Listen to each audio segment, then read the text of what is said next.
好起先来关心的，就是这高雄有民众伫咧卖海产的直播平台，去买一款会当直接食的这日本塔可的卡，不过所发现这包装顶悬的有2张标啊，而且旧的迄张已经过期10个月啊。卫生局是去到业者的仓库甲门市咧稽查，目前等咧了解状况。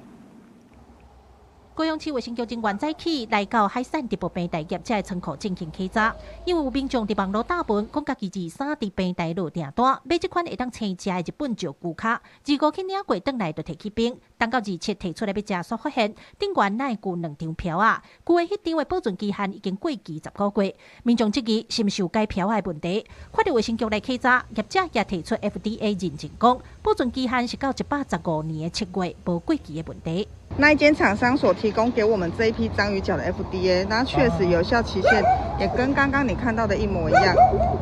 对不对？一模一样，所以那个标签也不是我们篡改的，并不是我们篡改，所以那一张标签全部都是厂商那边依 FDA 下去做的。 业者强调，票仔是供应商出货就打过的，门市会加打一张中文的票仔，不过保存期限都是照供应商迄张规准。不离个有民众听到这个消息讲，那假是有改票仔的代志，确实会影响到伊的消费意愿。感觉不好啊，无信用啊。安尼你敢拿过来买？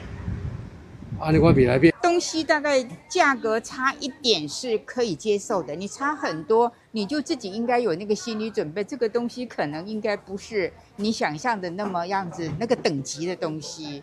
我个人是这样。哎，对对对。民众认为物件1分钱1分货，若计销伤俗，就要有心理准备。业者强调，因无改票啊，物件嘛无过期，会配合卫生局的调查。卫生局表示，目前稽查人员也搁伫咧查，等待完成了后会公布稽查结果。记者郭家做邱朝阳高雄采访报道。